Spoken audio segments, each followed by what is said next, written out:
Yes, may we request everyone to remain standing since today is first Sunday of the month. Nakagawian na natin to celebrate the Lord's Supper. No? So if you have your elements with you, no, pwede nating buksan. No?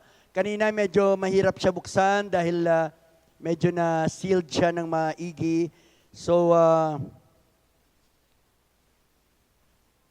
I'll give time for you to open that. Paki-open na po natin para sabay-sabay natin.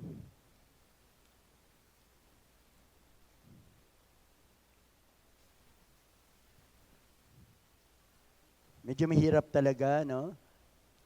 Ushers, can we help our brothers and sisters to open?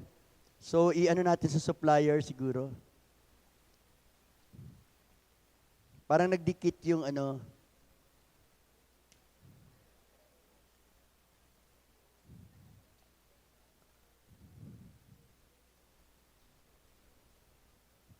Ayan.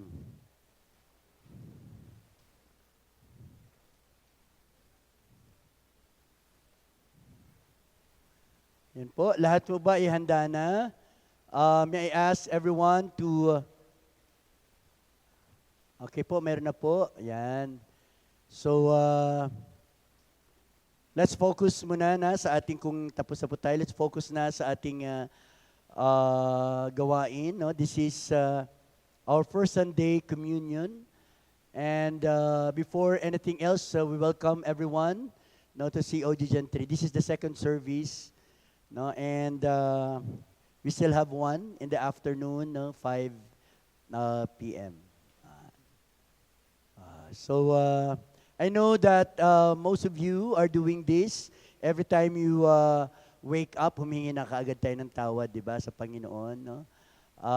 But let me give you another chance to recite short prayer to the Lord to make sure that you are right with God upon partaking this Holy Communion.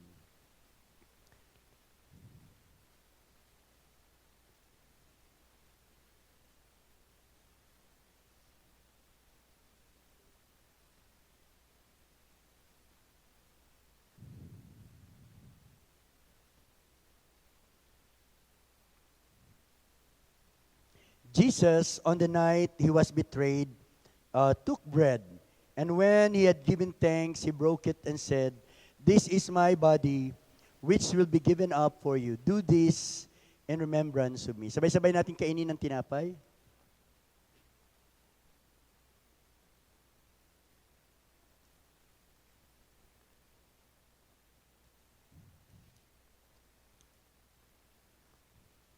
In the same way, after supper, he took the cup, saying, "This is the new covenant in my blood.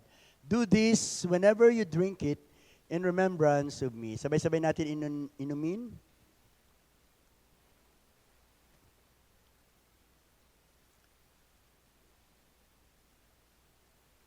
Let us pray. Lord, thank you for allowing us to partake of your flesh and blood, Panginoon, sa pamamagitan ng mga elementong aming natanggap, Panginoon. Patuloy na aming pinapanalangin na palakasin mo at patibayin mo pa, Panginoon, ang aming pagtitiwala at pananampalataya sa iyo, Panginoon. Through this Holy Communion, Panginoon, I pray that you continue to live in us, Panginoon, at patuloy na ang iyong katuwiran ang siyang maging nais ng aming mga puso't isipan, Panginoon. At maraming salamat din, Panginoon, na as we hear your word, Panginoon, ay patuloy kang kumilos upang ang aming mga puso, Panginoon, ay matamnan ng mabuting balita, Panginoon, upang ito ay maging isang bunga, Panginoon, bunga na magtatagal at magbibigay ng kaluguran sa iyong dakila at makapangyarihang pangalan. Ama, patuloy kong inaalay sa iyo, Panginoon, yung araw na ito, Panginoon, ang oras na ito, Panginoon, at patuloy na ikaw ang malugod at siyang mapapurihan at mabigyan ng luwalhati sa pangalan ng iyong anak na si Jesus. All will say, Amen and Amen. Pwede na pong umupo ang lahat? Wow. So again, welcome to COG Gen 3. Take your most comfortable seat. Ayan po. Hallelujah. Hallelujah. Ayan, no? So, nakita natin sa TV at marami na nag-file ng COC. Tama po ba? A Certificate of Candidacy. Yan. At later, marami po yang yayaya sa inyo, no, to come with them. Iboto nyo kami. At marami ding mga pangako, no, na inyong maririnig galing sa kanila. Pero ngayong umaga, there is an invitation. Hindi lang basta-basta invitation na galing kanino lang, but ito'y galing sa Diyos.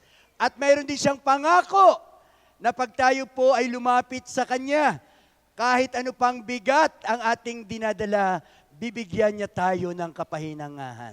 Amen? Purihin natin ang Panginoon. Hallelujah. So yung title ng isi-share ko sa inyo ngayong umaga is Come to Me. Now, 3 words that is very powerful. Come to me.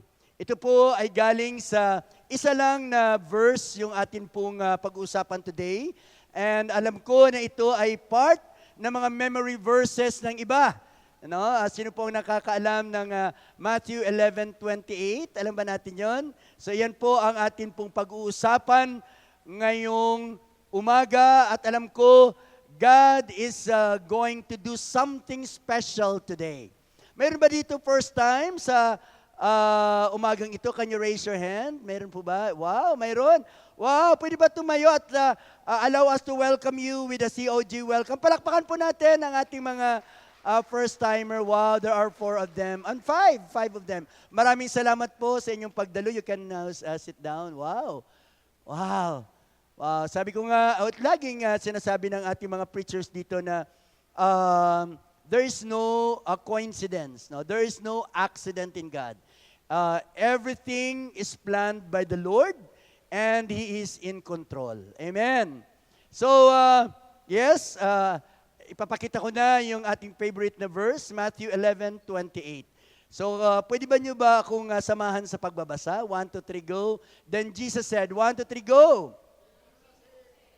Come to me, all of you who are weary and carry heavy burdens, and I will give you rest. No, ganun lang siya kasimple, yung atin pong sermon for today. No, so nilagyan ko pa ng Tagalog so that manamnam natin ang tamis ng mga salita ng Diyos. Sabi diyan, lumapit kayo sa akin. Kayong lahat na nahihirapan at nabibigitang lubha sa inyong pasanin, at kayo'y bibigyan ko ng kapahingahan. Wow. That's the promise of the Lord. No? Actually, yung verse na ito ay can only be divided into 3 parts. No? And that would be also serving as my 3 points for the day. No? So 3 parts. Una ay invitation. Paanyaya ng Panginoon. The King of Kings, the Lord of Lords, our most powerful God, is expressing His desire.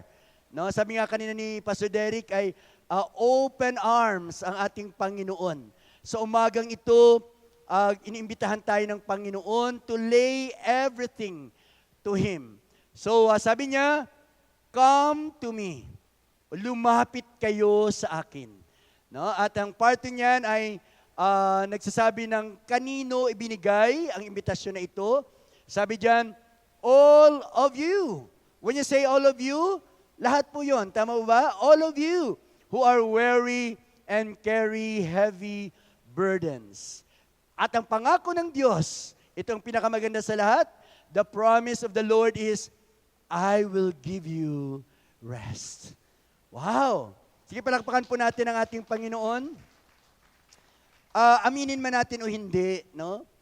Dumarating sa buhay natin ang mga kabigatan talaga. No? Pwede itong mga financial na mga kabigatan, which is, yun mismo talaga ang medyo umaatake sa atin. No? Lalong-lalo na sa panahon natin ngayon na napakamahal ng mga bilihin and very high ang cost of living. So mabigat, no? Kuryente lang, internet, medyo pag dumating na si Judith, medyo ano na, no? Lord, saan ka na? Pero laging pinapatunayan ng Diyos na hindi siya nagpapabaya. Laging pinapatunayan ng Diyos na kung ikaw ay patuloy na tumatawag sa Kanya, laging may katugunan. Amen? Palakpakan po natin ang Diyos na ating sinasamba. Wow! No, mga burdens ito na gusto nating ibigay sa Panginoon at dahil alam natin, no, tiyak natin no, na siya po ay makakatulong sa atin. Ang maganda dito, the initiative did not come from us. Now, this verse show na ang ating Panginoon ay mahal na mahal tayo. No, this verse show na siya ang unang umibig sa atin. At siya rin ang unang nag-iimbita at nag-aanyaya sa atin. Sabi niya, come to me, lumapit kayo sa akin. So, himay-himayin natin no, yung mga tatlong bahagi ng tekstong ating nabanggit. Una ay ang come to me. Wow, very powerful three-letter or three words phrase na sobra ang dating no, para sa akin. Isang powerful, isang creator ng lahat ng bagay na makikita natin sa mundong ito, pinahahalagahan ka. Pinahahalagan tayo. No, come to me, sabi niya. But I want to begin no, with the higher word. No, siyempre, come to me, dalawa dyan ang ating pag-uusapan, yung come and me. Pero, siyempre, ang pinakamataas dyan ay ang me. Tama po ba? At yun din po yung una nating pag-uusapan. No, sino kaya ang me dyan? No, siguro alam naman natin kung sinong me. Siya po yung ating Panginoon. Who wants us to come to Him.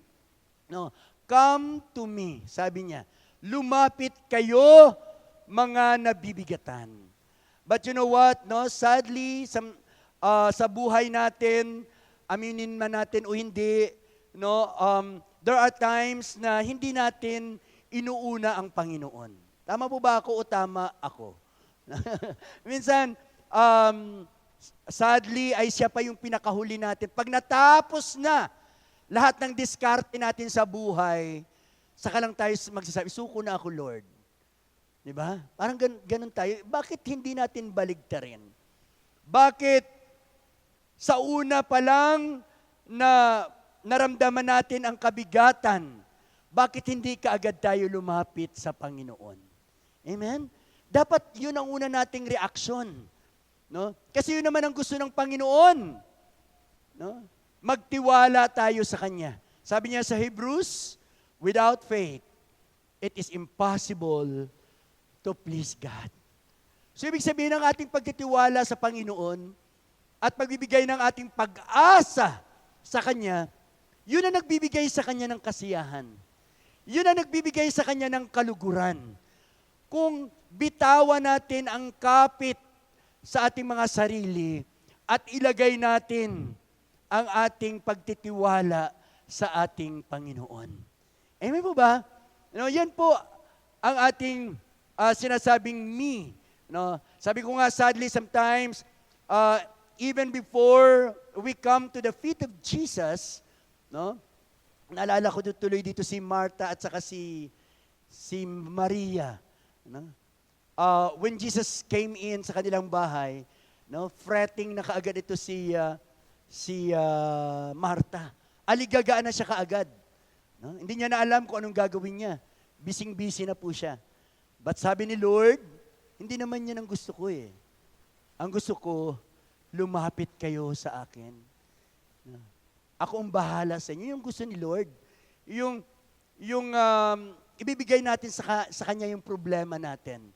So that when this problem is solved, no, the honor and glory belongs to Him. Amen?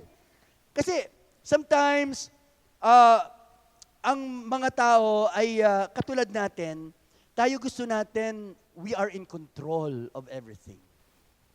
Pero, ang gusto ng Diyos, siya ang may control ng lahat ng bagay. Yun ang problema. Kasi we want to have our own power, our own authority. No? Although binibigyan tayo ng Panginoon, but sometimes, sinasapawan na natin siya. No? Kaya, at times, kahit hindi man gusto ng Panginoon, He allows us to experience being at the edge of our lives so that we will know na kailangan natin ang Panginoon. Amen? Sabihin mo sa katabi mo, kailangan natin ang Diyos. Kailangan natin ang Diyos. In fact, sabi ng Biblia, we cannot do anything apart from God. If we believe and we acknowledge that we are children of God, dapat dependent tayo sa Kanya. Amen po ba? In every way. No? But at times, nalileft behind natin ang Panginoon. That's why this message, this invitation is really very timely. Di ba? Sometimes, aside from fretting, we flee from our problems. No? Tinatakbuhan natin ang ating problema. Without knowing na pag hindi natin nilapit ito sa Panginoon at hindi natin binigyan ng solusyon ng isang problema, it will just remain as a problem. At ito pa'y lumalaki pa.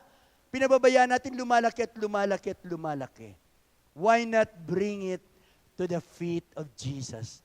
Today, God's voice is calling you. Amen? Jesus is calling. Hello? Jesus is calling for us to come to Him. Whatever burden it is, emotional, relationship, financial, everything that you could ever think na pwedeng nagpapahirap ngayon sa'yo, unknowingly or knowingly, ialay natin ito mamaya. Ialay ito natin ngayon sa paanan ng Panginoon. Okay po ba yun? Amen. Sometimes, we go to people instead than God. We go to our friends at hindi naman po mali yun. Tama po ba? So we fret, we flee. No? Thirdly, at times we go to our friends. But ang mga friends natin minsan ay tao lang din yan. Ano? But of course, true friends are friends indeed pag siya po ay friends pa rin kahit na in need. Di ba? Tama ba ako? Minsan kasi may mga friends na pag wala ka na, hindi ka na rin kilala. Ganun yung tao lang. Ganun yung tao. No? But there is one person na kahit ano ka pa, sino ka pa, ano pa ang nagawa mo, hindi ka niya iiwan at hindi ka niya pababayaan. At yan ang ating Diyos na sinasamba. Si Jesus Kristo. Amen. Hallelujah. Yes, naalala niyo ba si Job? No? Nagkaroon siya ng mga friends, di ba? Pati nga asawa niya di ba? Pero iba yung naging dating ng friend sa kanya. Tama? No, hindi siya tinulungan, bagkus dinown pa siya. Buti na lang napakalakas ng kanyang pananalig sa Diyos. At he has realized na he is nothing without God. Lalo nang sinabi ng Panginoon na, alam mo ba kung sinong lumikha sa'yo? Alam mo ba kung sinong lumikha ng sanlibutan? Namanga si Job. And parang nagising siya sa katotohanan that the only person he needs is Jesus. That the only person he needs is God. Amen? Today, laging ipapakita natin sa Diyos that we desperately need Him. Alam nyo, minsan pag tayo po ay nanonood ng TV o kaya may mga celebrity na dumadating, kitang-kita yung ang desperado ng mga mukha ng mga tao to meet these celebrities. Di ba kay Alice Guo nga lang, no? Kahit na nga siya po ay kinulong, may kaso, aba, yung ang mga NBI na nga po yun, nagpapaselfie pa, di ba? Ganun ang regard, ang taas ng regard sa mga celebrities. Pero my prayer is that ang regard na binibigay natin sa mga tao na nakikita natin, dapat mas mataas ang regard na ating binibigay sa Diyos na hindi natin nakikita. Diyos na tapat, Diyos na mabuti, ang Diyos na kailanman ay hindi tayo pinababayaan. Amen? Hallelujah. Palakpakan po natin ang ating Panginoon. But sometimes, there are people who believe that religion and Jesus is the same. No? I want to tell you that they are not. No? Religion and Jesus are not the same. May narinig ako dati na isang Kristiyano na sabi niya, siya po ay isang devoted Catholic. Pero nang tinamaan sila ng napakaraming mga pagsubok sa buhay, sabi niya, may narinig ko na na pag lumapit ka daw sa Diyos, ay hindi kanya tatanggihan. Sabi niya, magbo-born again lang ako. Sabi niya gano'n, no? Mag-attend na nga ako ng church ng born again. No? So, he attended, pero wala naman sa isip niya. Basta nakikita niya, wow, ang ganda pala sa born again. Ang ganda ng music, masaya sila. No? Tapos, ang ganda ng kanilang pagtutulungan, maganda yung church, aircon. Sabi no? At lagi nakasmile yung mga tao. No? So, days pass by, ay na-observe niya na yung mga dati niyang mga struggles nandun pa rin. No? Ang mga kabigatan niya ay nandun pa rin. No? Tapos dumating yung mga buwan, tapos naging taon na.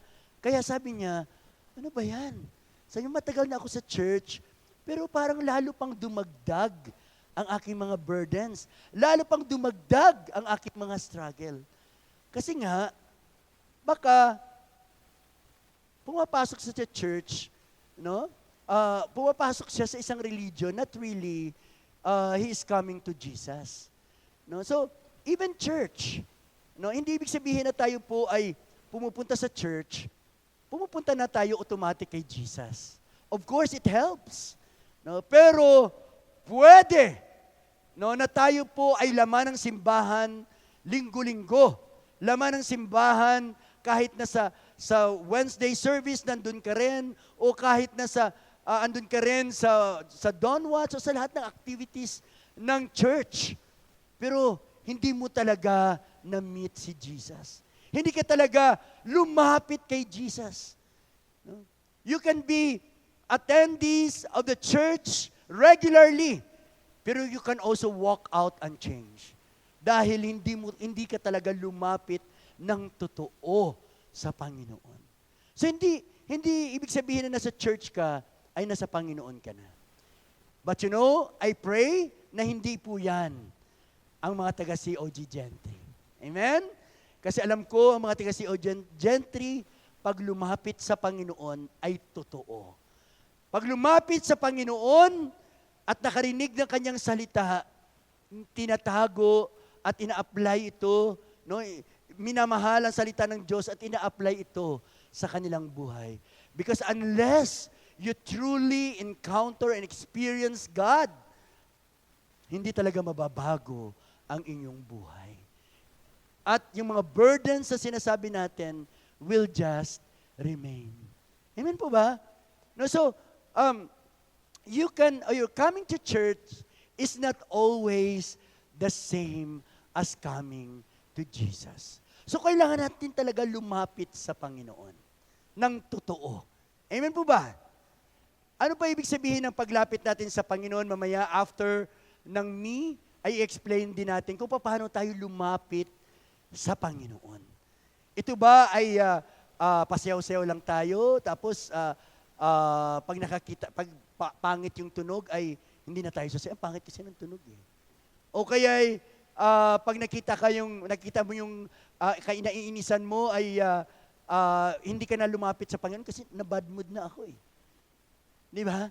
Hindi dapat apektado ang paglapit mo sa Panginoon ng ibang tao. Amen po ba? Kasi sige palakpakan natin ang Panginoon. Kasi ang relasyon natin sa Panginoon ay personal. Amen po ba? Personal. Dapat hindi tayo nagpapa-apekto sa iba. Karapat dapat ba ang Diyos na lapitan? Amen. Amen. Our God is able, He is willing, He is faithful, and His love endures forever. Amen? Sabihin nga natin forever. Mali pa yung spelling yan, forever pa. No? Yan. His love endures forever. No? He is able. He holds the key to life and death.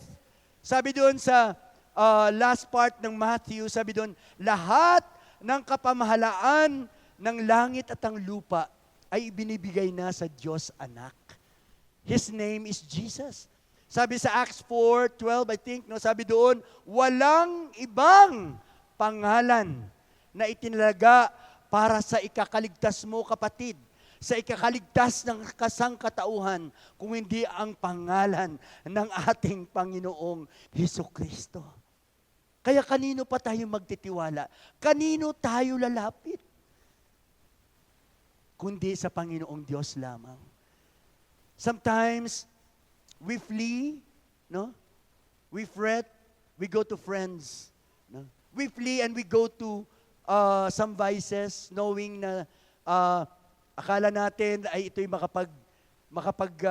temporarily, makapag-relieve ng mga pain natin, makapagpagaan. Pero hindi pala. Kasi the only solution, our satisfaction, our fulfillment, only comes from the Lord. Ginawa talaga tayo ng Panginoon na may sense of restlessness in our heart. No? So that, kung hindi tayo lalapit sa Kanya, we will be restless. Wala tayong kapahingahan. No? Kaya yung mga tao na hindi pa nakakilala sa Panginoon, kita mo laging aligaga. Laging aligaga sa mga bagay-bagay sa mundong ito. Sa mga bagay-bagay na lilipas. Sa mga bagay-bagay na temporal. No? Sa mga bagay-bagay na yes, kailangan natin for a moment, pero hindi natin madadala hanggang sa kabilang buhay. Dapat alam natin kung anong mas importante sa lahat. Yes, He is able. He can. Amen? And secondly, He is willing. No, napatunayan na po yan ng Panginoon. In John 3:16, no, and even in John 10:18, nakalagay doon na hindi siya pinilit, hindi siya hiningan. Kusang loob niyang inalay ang kanyang buhay para sa iyo, kapatid. Kusang loob niyang ibinigay ang kanyang buhay sa iyo. Kaya He is willing. He has proven this long time ago and time and again. No, He has a track record, no, of this willingness at laging nauuna, nag-i-initiate ng kanyang pagmamahal. Yes, He is also faithful. Sabi na nga ng Timoteo, no, kahit hindi tayo maging tapat, kapatid, ang Panginoon natin ay patuloy na magiging tapat. Ganun kabuti ang Diyos na ating sinasamba. And today, I want you to know, and how I want you to realize kung gaano kalalim, kung gaano kalawak, no, gaano kalapad, gaano kasagana ang pagmamahal ng Diyos. No? Sabi diyan, His love endures forever. Now, I want to read this passage in Isaiah 54:7-10, no, which clearly expresses the heart of God, no, towards us, towards His people, towards firstly Israel, and of course towards us, na who has placed His trust, who has placed our trust and faith in Him.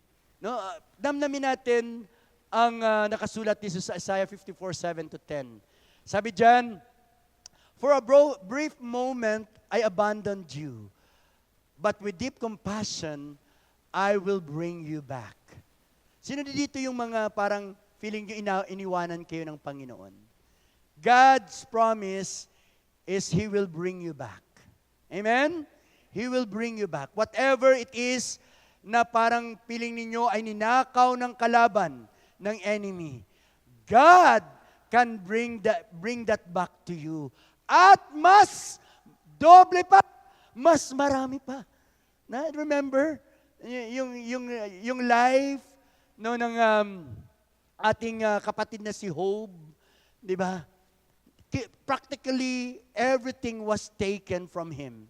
No, or were taken from him.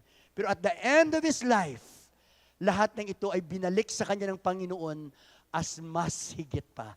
Amen? Gusto niyo ba 'yon?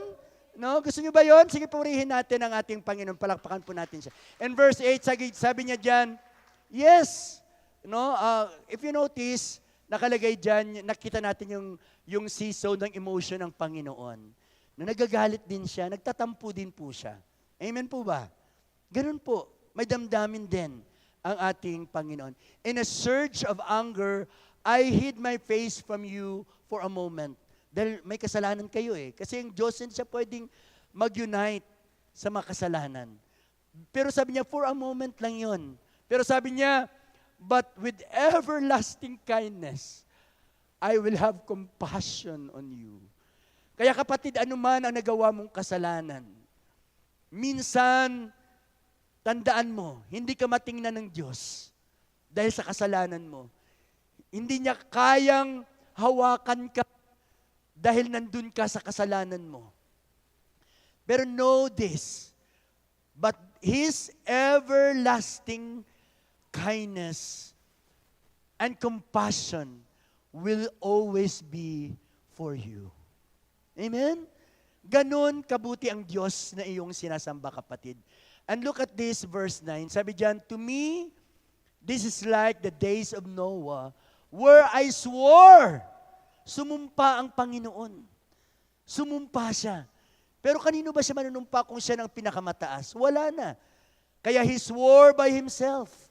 Nanumpa siya during the time of Noah na hindi niya nagugunawin ang mundo sa pamamagitan ng baha. At nagkaroon pa siya ng ebidensya na rainbow. Na rainbow. Kaya sabi niya, hanggat nakikita niyo ang bahaghari, yan ay tanda ng everlasting covenant ko sa bawat isa sa inyo. I swear, sabi niya. And so now, I have sworn. Sumumpa siya ulit, not to be angry with you. Wow. Hindi galit sa iyo ang Panginoon. Sometimes, kaya hindi lumalapit yung tao sa Diyos. Dahil natuturuan tayo na pag nagkasala, tayo ay hindi na tayo kayang patawarin ng Panginoon. Pero ang Diyos, habang buhay ka, kapatid, there's no worst sin o biggest sin that He could not forgive. Actually, kaya siya ay nalay niya ang kanyang buhay para sa ikatutubos ng ating mga kasalanan. Binayaran na lahat ito ng Panginoon. Huwag tayo magpaloko sa demonyo na tayo po ay makasalanan pa rin. Yes, we would think na tayo po ay totoo na nagkakasala, but in the eyes of God the Father, make no mistake of this, we are covered by the blood of Jesus. That's how awesome is our position in the eyes of God. We are now in a new covenant where where the death of Jesus has paved a way for our freedom, for the new covenant. Na hindi na natin kailangang magpatay pa ng mga hayop, no? Para lang ialay para sa ikakapatawad ng ating kasalanan. We are not under the law anymore. We are not under the curse anymore. Amen. Those who have Jesus have new life. and have a victorious life. Amen? Palakpakan po natin ang ating Panginoon. Sabi diyan, I have sworn not to be angry with you and never to rebuke you again. Wow, what a wonderful promise from a tender, loving God. In verse 10, sabi diyan, though the mountains may be shaken and the hills be removed. Ito na yung sinasabi na hindi na ako kayang patawarin ng Diyos. Napakasama ako. Minsan ganun po ang sinasabi natin sa ating sarili. Pero sabi niya, do the mountains be shaken and the hills be removed, yet my unfailing love for you will not be shaken. Hindi matitinag ang pagmamahal ng Diyos sa iyo, kapatid. Sabihin mo sa katabi mo, mahal na mahal ka ng Panginoon. Amen. Make no mistake of that. Kaya kung may kasalanan ka na hindi mo mapatawad ang sarili mo, patawarin mo ng sarili mo. Patawarin mo ng sarili mo. Limutin mo na ang kasalanan mo dahil ito ay nilimot na ng ating Panginoon. Sabi diyan, nor my covenant of peace be removed, says the Lord, who has compassion on you. Wow, that's the God we serve. Amen? So let us now come to the next word, which is come. Wow. Paano ba tayo lalapit sa Panginoon? Alam niyo, ang come na word has its original meaning in Greek, which is diote. Pwede ba natin sabihin diote? Pag sinabi natin come, no, of course, mayroon din niyang movement towards, no, pero hindi lang nagtatapos doon. Dapat mayroon kang intimacy with God, focus, merge. Katulad ng ginawa natin kanina sa sacrament of communion, where we allow ourselves to be united with the Lord once again. This is not only some kind of superficial relationship. Pag sinabi mong you are coming to God. Hindi yan yung parang lumapit ako sa Panginoon, umiyak ako sa Panginoon. Hindi po yan ang sinasabi ng Panginoon na come. You can come to the altar without experiencing the real power of the Lord dahil hindi ka totoong nagbitaw ng iyong sarili, nag-surrender ng iyong sarili. Amen po ba? So kailangan talaga mayroon tayong partnership with the Lord. Amen po? That's what we call come. Ganun po tayo pag sinabi nating come. Okay po ba yun? No. Hindi ito outward manifestation lang. Lumapit ka lang sa Panginoon. Oh, lumapit ako. Dumapa pa nga ako eh. Ano? Naglugpasay pa nga ako eh. Hindi po yan. Ang sinasabi natin, ang sa panloob. Yung hindi nakikita ng ibang mga tao. No, but we need also to realize that this is a process, position and paving of way. What do I mean with process? Alam nyo, kahit aminin man natin sa hindi, there are things na hindi pa natin totally na isusuko sa Panginoon until Jesus comes back again in His second coming. Minsan, paisa-isa ang pagsuko natin, yung ito muna ugali natin, susunod na naman, ganito na naman. But this process always starts with a decision. With a decision. Kapatid, pag hindi ka mag-decide, it will never, ever happen. Kung hindi ka lalapit ngayong araw na ito sa Panginoon, it will not happen. Kailangan mo mag-desisyon. Amen po ba? Now, that's what we call process. And secondly, position. When you say coming to Jesus, it is positioning, making your plans, your desires align with the will of the Lord in your life. Hindi pwede na lumalapit ka sa Panginoon, ibang gusto mo, iba rin yung gusto ng Diyos. Kailangan align kayo. You must be in such position. And of course, paving a way. When you say paving a way, you open your life, you open yourself to God. Kasi unless that you allow God to work in you, nothing will happen. No, ayun yung po yung sinasabi natin na bakit mayroong mga bata na napakadali nila mag-mature. Napakadali nila mag-mature sa kanilang relationship sa Panginoon. Mayroon namang matanda na hindi. Kasi hindi open. Walang way ang Panginoon para makapasok siya sa kanyang buhay, sa buhay ng taong ito. Our prayer should be more and more of Jesus and less of ourselves. Dapat ganun ang prayer ng isang Kristiyano. Palakpakan po natin ang Diyos. And secondly, ito po yung ina-address ng verse na ito. All of you. When I say all of you, ibig sabihin lahat. Tama ba? All of you. No? Kaso lang, sabi ko nga kanina, a lot of Christians are parang meron silang inhibition, no, to come fully to the presence of the Lord because they feel they are not deserved. They are not worthy dahil sa mga kapalpakan sa buhay. No, Pastor, hari ako ng sablay para lang po yan siguro sa mga matitino. Pero alam mo po, sabi ni Lord, hindi ako pumunta rito sa mga matitino. Nandito ako para sa mga reyna at hari ng mga sablay. No, katulad ko, katulad ninyo. Tama po ba? No? Sino dito ang hindi sumasablay hanggang ngayon?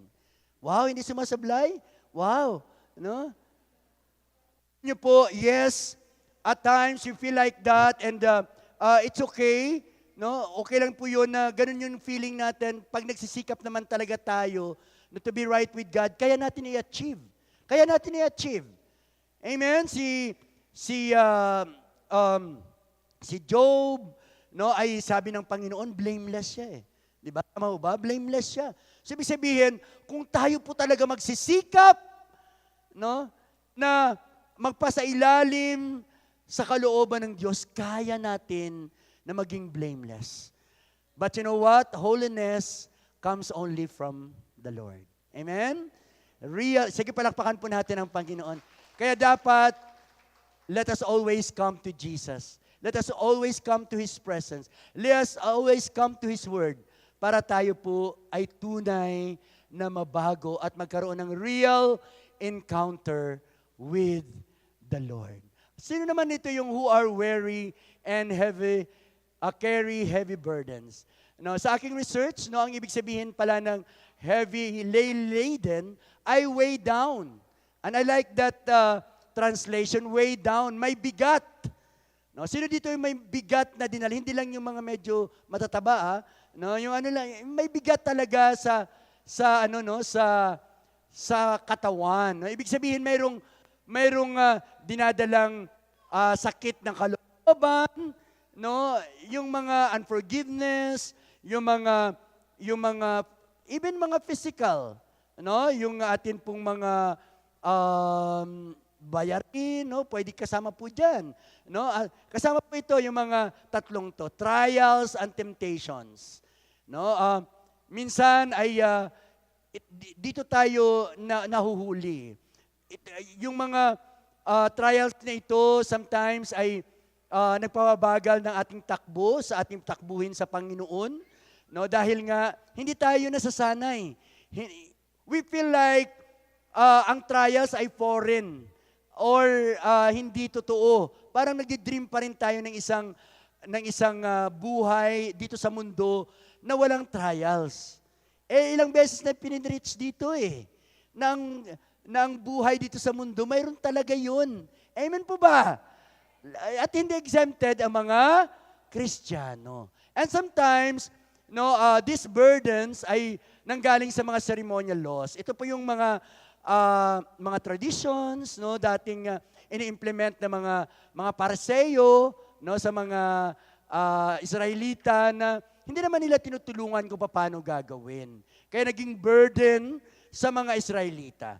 No? Pero ngayon, syempre, because of Jesus coming, because of Jesus' death, no, we have a new way. May bago na tayong kaparaanan kung paano maabot ang Panginoon, maabot ang ating salvation, which comes from Jesus alone. The only way, the truth, and the life. At ang pangatlo ay ang mga besetting sins. Ano po itong mga besetting sins? Ito po yung mga paulit-ulit, yung mga unli na mga kasalanan natin sa buhay. No? Paulit-ulit lang naman yan eh. Observe nyo.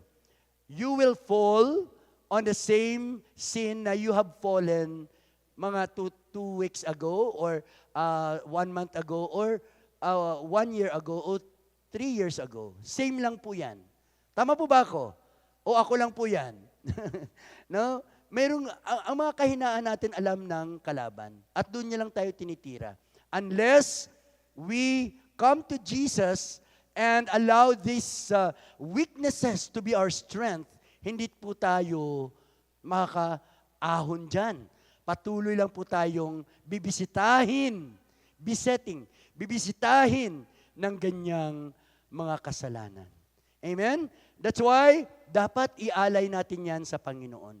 Kung kailangan tayo mag-cry out, hello? How do you pray desperately sa Panginoon? Lord, tanggalin mo naman ito yung ano ko. Ganun lang. No? Dapat, intense.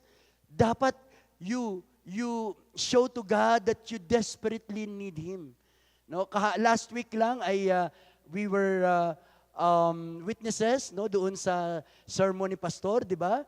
Dahil sa kanyang kakulitan, dahil sa kanyang desperation, kahit tawagin siyang aso, okay lang sa kanya.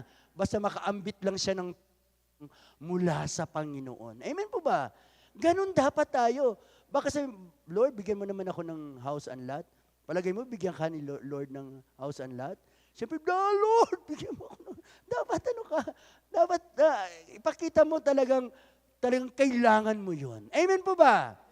Amen. And lastly, pangako ng Panginoon, bibigyan kanya ng kapahingahan. Amen? Wow! Sabi ng Biblia, this kind of rest cannot be given by this world. Hindi ito kayang ibigay ng mundong ito. Sino dito may pera ngayon? Ay, wala. Ako lang may pera ngayon? Hindi ko kukunin yung pera nyo. Kaya nyo bang bilhin ang kapayapaan? Kaya lang ba yun? Wala. Hindi kayang bilhin ang kapayapaan at kapahingahan mula sa Panginoon. Rest for your soul.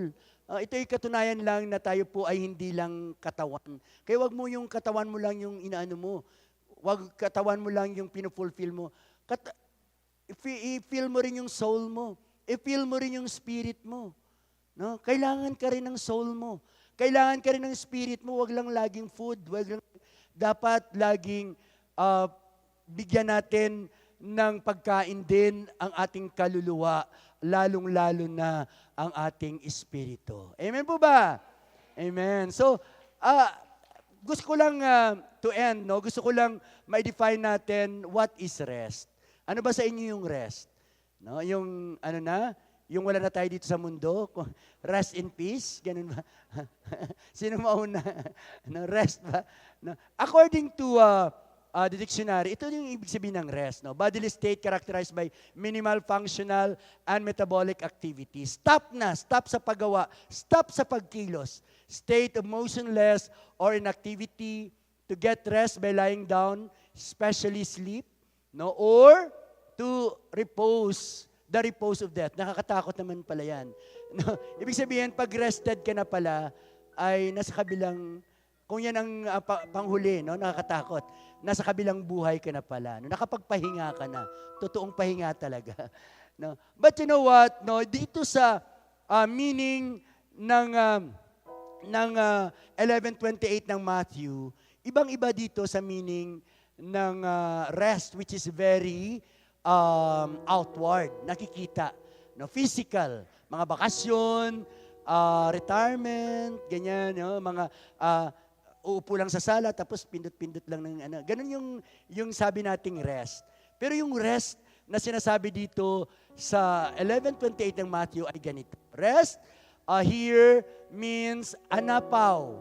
Anapaw. Saan si Pao? Anapaw. Anapaw.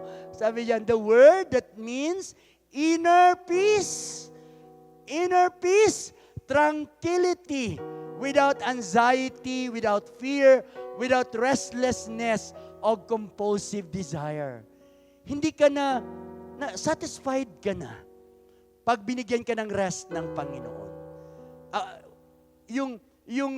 Yung desire mo ay parang lagi na lang para siya ay mapaluguran.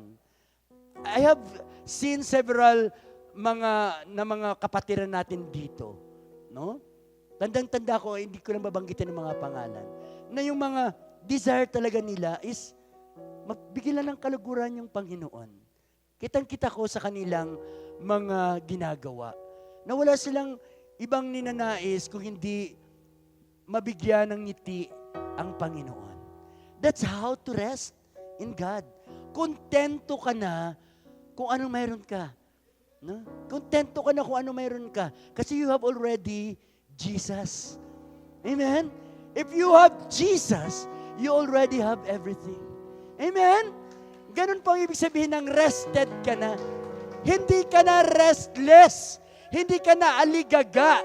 Hindi ka na papatay ng tao para lang yumaman. Hindi ka magnanakaw para lang umangat ang buhay mo. Hindi ka manluloko para lang makagain ng salapi para umangat sa kapwa mo.